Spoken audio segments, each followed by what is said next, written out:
Oh, are you recording? Are you recording? Yeah.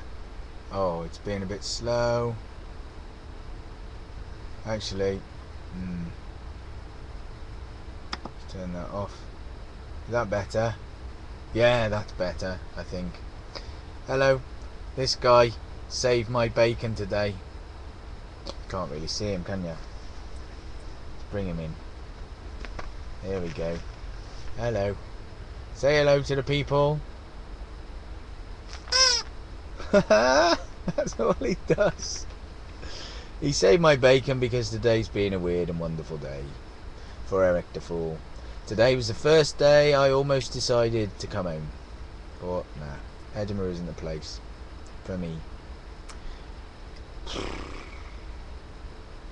I've had highs and lows in the same day. I've gone rock bottom and I've gone sky high. Story of what happened. I'll keep it short. Second show I did. 5 people in the audience, 4 people walked out.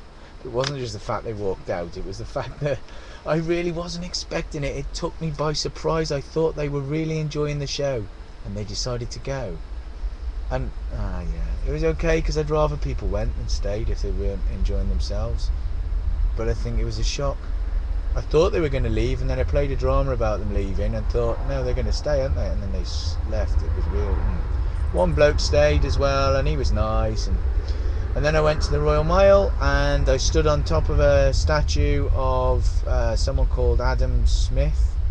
Adam Smith, I can't remember his bleeding name now, but 17th century economist, singing all around the world. Gotta change the world. All around the world. Gotta spread the word. Tell them what you heard. You know it's going to be all right. Oasis. And I had a security guard come up to me and very, very angrily tell me that I needed to get down, and if I didn't get down he'd pull me down. I was about 15, 16 feet up at the time, and I'm not the sort of like angry, aggressive, fighting type person when it comes to acting. I wasn't even being an activist. I was just trying to make people smile. I wasn't advertising a show or nothing.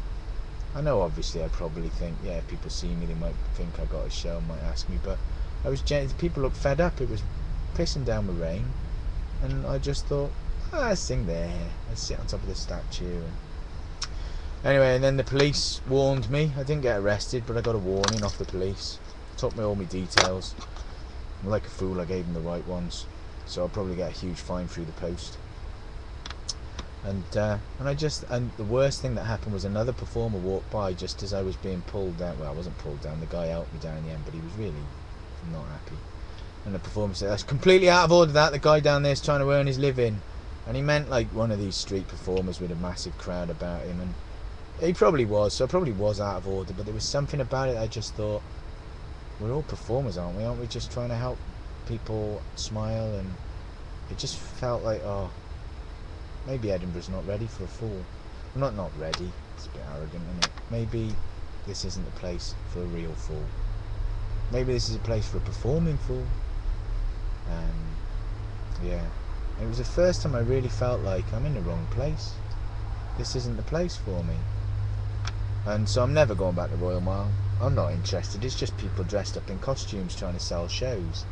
And fair play, and that's probably what the Fringe is about. But it's not for me, so I'm going to stay away from the Royal Mile. I really enjoyed like sitting on top of the advertising hoarding, and my feeling is the one guy who stayed in the second show was from Edinburgh. Someone walking down the street as I was walking to the show said, "Ah, you're the guy from the bus. I saw you from the bus yesterday. Well done, mate." He was from Edinburgh, Scottish accent. This is the best bit. I then went off and I needed a circle because I was feeling really low. So I had a circle with him, and I was sat in a toilet, not in a toilet, outside of a toilet because it pissed it down with rain. But there was a little ledge, and there was a little ledge above, and there was the word toilet. But if I sat on the ledge, I didn't get wet. And I started having the circle, and I was telling him how, well, what's the point? Everyone likes you, and he was doing lots of. And I looked up after about 5 minutes. I wasn't playing to anybody because there was no one around, and I heard, "I want to go touch him." And I looked up, and it was 5 teenagers. And to cut a long story short, we ended up doing a whole thing with eminent. I told them I'd been arrested, and the girl said, "What, you've been arrested for sitting down?"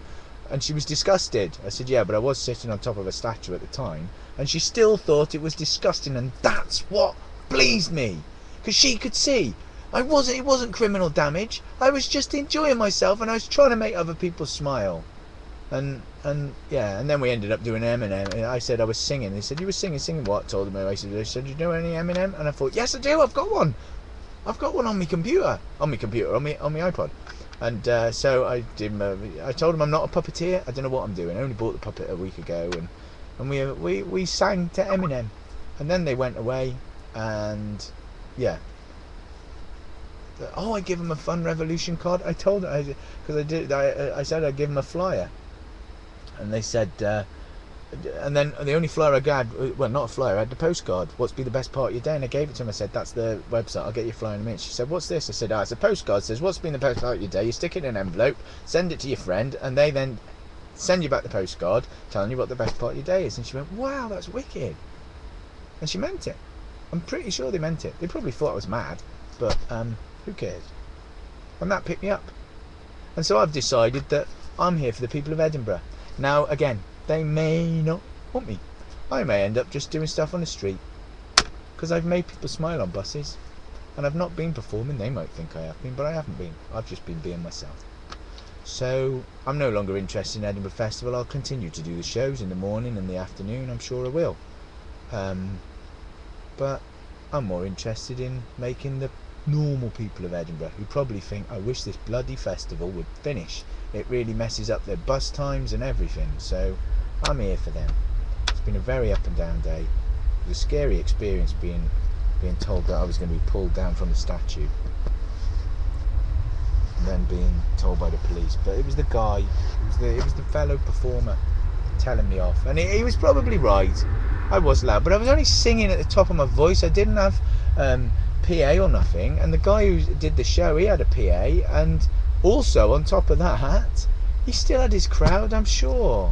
But obviously I had my headphones in, so maybe he was shouting over that he was really fed up and I was ruining his show.